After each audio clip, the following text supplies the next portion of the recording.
जोजो किड्स। नीले चूजे। गोपी अपने पिता के साथ गांव में रहता था। उसके घर में बहुत सारी मुर्गियां थीं। गोपी मुर्गियों को दाना डालता और खुश रहता। एक लाल रंग की मुर्गी उसे बहुत ज्यादा पसंद थी। उसके पिताजी मुर्गियों के अंडे बाजार में बेच दिया करते थे। इसी से उनका घर चला करता था। एक दिन लाल मुर्गी ने अंडे दिए। गोपी ने अपने पिताजी से कहा, पिताजी, इन अंडों को अपने साथ मत ले जाइए। ये लाल मुर्गी के अंडे हैं। इन्हें मेरे लिए यहीं छोड़ दीजिए ना। मैं इनके चूजे देखना चाहता हूँ। गोपी के पिता मान गए और उन्होंने लाल मुर्गी के अंडे गोपी को दे दिए। गोपी ने अंडों का खूब ख्याल रखा। एक दिन उसमें से बच्चे निकलने लगे। सुंदर सुंदर प्यारे प्यारे चूजे। लाल मुर्गी और गोपी बहुत खुश थे। तभी अचानक एक दिन एक व्यापारी गोपी के पिताजी से कहने लगा, अरे सुनो भाई, क्या तुम्हारे पास किसी लाल मुर्गी के चूजे हैं? मैं तुम्हें मुंह मांगी कीमत देने के लिए तैयार हूँ। बस मुझे वो अंडे चाहिए। गोपी ने व्यापारी और अपने पिताजी की बात सुन ली और तुरंत अपने बस्ते में से नीले रंग की स्याही लाकर चूजों पर डाल दी। चूजे अब नीले रंग के हो चुके थे। व्यापारी ने जब उन्हें देखा तो कहा, अरे, ये लाल मुर्गी के चूजे हो ही नहीं सकते। तुम मुझे ठगना चाहते हो? ऐसा कहकर व्यापारी वहाँ से चला गया और इस तरह गोपी ने अपने चूजों को बचा लिया।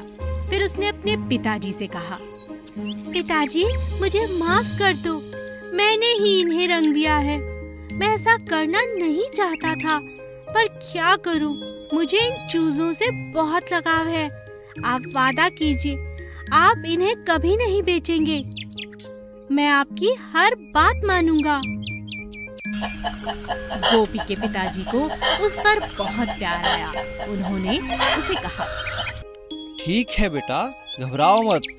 मैं समझ चुका हूँ, तुम्हें इन चीजों से बहुत लगाव है। मैं अब कभी इन्हें बेचने के बारे में सोचूंगा भी नहीं। और इस तरह गोपी अपनी लाल मुर्गी और चूजों के साथ खुशी खुशी रहने लगा। चूहे की शादी। एक बार की बात है, जंगल में शेर की शादी हो रही थी, जिसमें सभी जानवरों को बुलाया गया था सिवाय चूहे के। चूहे का नाम था चिंटू। जब चिंटू को शेर की शादी के बारे में पता चला तो उसे बहुत बुरा लगा। यह तो हद ही हो गई। शेर ने सभी जानवरों को न्योता दिया और मुझे नहीं दिया। अब तो मैं भी अपनी शादी करूंगा। इस दुनिया के सबसे शक्तिशाली व्यक्ति की बेटी के साथ शादी करूंगा, जो कि शेर की दुल्हन से भी ज्यादा सुंदर होगी। चूहे ने शादी का फैसला कर लिया था और अपने लिए दुल्हन ढूंढने निकल गया।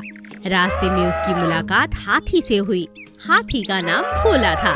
अरे चिंटू, कहाँ जा रहे हो? मुझे शादी करनी है, इसीलिए मैं अपने लिए दुल्हन ढूंढने जा रहा हूँ। क्या बात है, ये तो बहुत अच्छी बात है। पर एहसास होता है कि सूरज ज्यादा बलवान है। सूरज भगवान, मैं तुम्हारी बेटी से शादी करना चाहता हूँ। क्या तुम मुझे अपनी बेटी के योग्य मानते हो? मुझे इससे कोई आपत्ति नहीं, पर मुझसे ज्यादा बलवान तो बादल है। तुम उसकी बेटी से शादी कर लो। फिर चूहा बादल के पास गया। बादल, मैं तुम्हारी बेटी से शादी करना चाहता हूँ। क्या तुम मुझे अपनी बेटी के योग्य मानते हो? मुझे बहुत खुशी होगी, लेकिन मुझसे ज्यादा बलवान तो पर्वत है। चिंटू पर्वत के पास गया। मैं तुम्हारी बेटी से शादी करना चाहता हूँ। क्या तुम मुझे अपनी बेटी के योग्य मानते हो? मुझे खुशी होगी, परंतु मेरी चोटी पर एक काला चूहा रहता है, जिसने अपने दांतों से मुझे कुरेद कर वहाँ एक बिल बनाया है और वहाँ अपने परिवार के साथ रहता है। जब चिंटू उस चूहे के पास जाकर अपनी बात कहता है तो वह उसकी बात मान लेता है। शादी के दिन वह सारे जानवरों के साथ शेर को भी न्योता देता है, क्योंकि वह समझ जाता है कि हम चूहे ज्यादा शक्तिशाली होते हैं। सभी एक समान हैं। इसमें छोटे बड़े का भेदभाव नहीं करना चाहिए। खूबसूरत माँ। एक गांव में भोला नाम का एक लड़का अपनी माँ के साथ रहता था। उसकी माँ का चेहरा थोड़ा जला हुआ था। अपनी माँ को भोला पसंद नहीं किया करता था।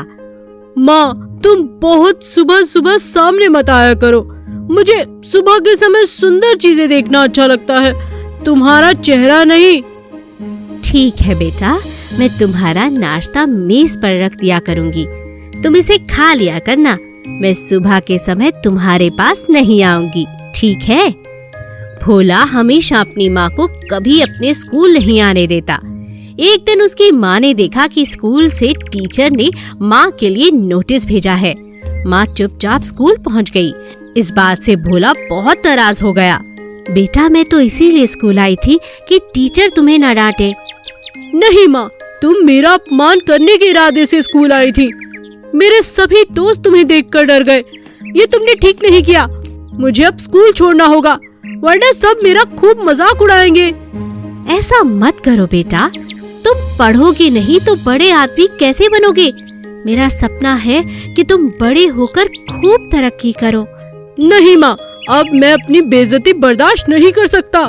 भोला ऐसा कहकर वहाँ से चला गया। थोड़ी दूरी पर उसकी मौसी का घर था। वो अपनी मौसी के घर पहुँचा। उसकी मौसी बहुत खूबसूरत थी, इसीलिए उसे अपनी मौसी बहुत पसंद थी। क्या बात है बेटा, आज यहाँ कैसे? भोला ने सारी बात मौसी को बता दी और रोने लगा। अरे भोला, रो मत, मैं तुझे आज बताती हूँ कि तुम्हारी माँ का चेहरा कैसे जला। भोला मौसी की बात सुनने लगा। तुम्हारी माँ मेरी ही तरह बहुत सुंदर थी, पर एक दिन तुम्हारे घर में आग लग गई और तुम उसमें फंस गए। तुम बहुत छोटे थे। तुम्हें बचाने के लिए तुम्हारी माँ आग में कूद गई, मगर तुम्हें बचा लिया। क्या सच में? तुम्हारी माँ तुमसे इतना प्यार करती है कि तुम्हें दुख ना हो, इसीलिए कभी उसने ये बात तुम्हें नहीं बताई कि उसका चेहरा कैसे जला। क्या मेरी माँ ने मुझे बचाने के लिए अपनी जान की परवाह नहीं की? मैंने अपनी माँ को कितना दुख दिया है और माँ ने हमेशा मुझे प्यार दिया है। तुम्हारी माँ से ज्यादा प्यार तुम्हें कोई नहीं करता, ये बात हमेशा याद रखना बेटा। मौसी, अब मैं कभी माँ को तंग नहीं करूँगा। भोला भागता हुआ अपनी माँ के पास जाता है और माँ से माफी मांगता है। मेरा प्यारा भोला बेटा, मेरा बच्चा सबसे अच्छा है। माँ का प्यार ही उसकी सुंदरता है। जादुई बकरी। एक गांव में चरणदास नाम का एक चरवाहा रहता था। उसके पास बहुत सी गायें और बकरियां थी। गोपी नाम का एक छोटा सा लड़का उन बकरियों को रोज गांव से बाहर चराने के लिए ले जाता था। एक दिन गोपी सभी बकरियों को लेकर जा रहा था। तब उसने देखा कि एक बकरी चल नहीं पा रही है। अरे, ये इस बकरी को क्या हो गया? ये चल क्यों नहीं पा रही? ओह, इसके पैर में चोट लगी है। आओ, मैं तुम्हें मरहम लगा देता हूँ। शाम को गोपी ने चरणदास से बताया कि रानी के पैर में चोट लगी है। अरे, ये रानी बड़ी हो गई है, ये तो दूध भी अच्छे से नहीं देती। इसका कुछ करना होगा।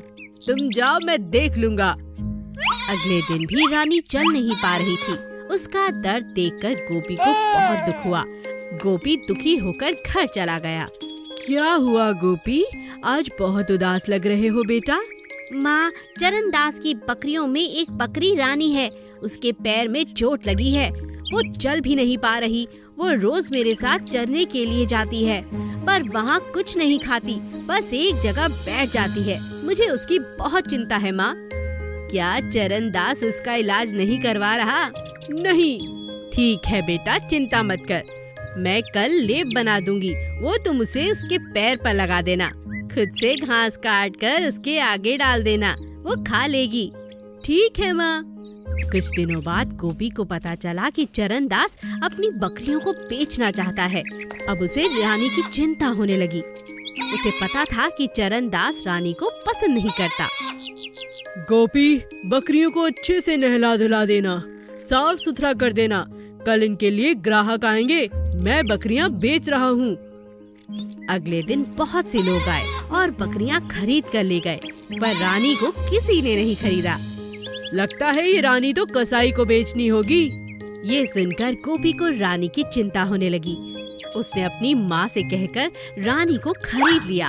अब वो माँ बेटा रानी का अच्छे से ख्याल रखने लगे। रानी रोज इतना दूध देती कि माँ बेटा तो कभी भी दूध की कमी नहीं महसूस करते। एक दिन गोपी रानी को लेकर कहीं जा रहा था, तभी रानी एक पेड़ के नीचे मिट्टी खोदने लगी। रानी क्या कर रही हो? लाओ दिखाओ मुझे। तभी गोपी ने देखा कि पेड़ के नीचे से सोने के 5 सिक्के निकले हैं। सिक्के बेचकर अब माँ बेटा बहुत अमीर हो चुके थे। जब से रानी जो गोपी लेकर गया है उसके तो दिन ही फिर गए हैं। लगता है वो कोई मामूली नहीं जादुई बकरी थी। रात के समय चरणदास ने रानी को चुरा लिया और गांव से बाहर जाकर रानी से कहने लगा, तुम अगर जादुई बकरी हो तो मुझे भी सोने के सिक्के दो, वरना मैं तुम्हें कसाई को बेच दूंगा। रानी उसको एक और पेड़ के नीचे ले गई और वहाँ उसे एक सोने का हार मिला। वाह रानी, तुम तो सच में जादुई हो। तभी वहाँ राजा के सिपाही आए और उन्होंने चरणदास को पकड़ लिया। ये हार रानी का है, जरूर तुम ही ने चोरी किया होगा। चलो हमारे साथ। चरणदास को चोरी के इल्जाम में जेल हो गई और रानी गोपी के साथ वापस चली गई। बुराई करने वाले के साथ हमेशा बुरा होता है। Please subscribe.